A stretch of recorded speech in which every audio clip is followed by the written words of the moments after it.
In front of me is Xiaomi Redmi K70 and today I would like to show you how you can edit password saved in Google Passwords Manager.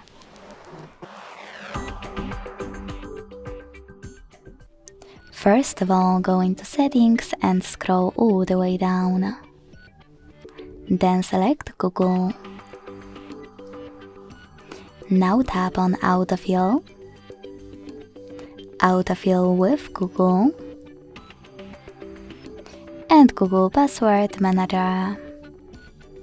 Finally, click on one of your passwords that you wish to edit and enter your current screen lock.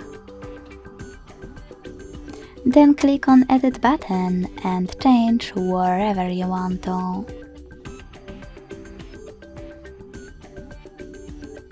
When you finished, hit Save at the top.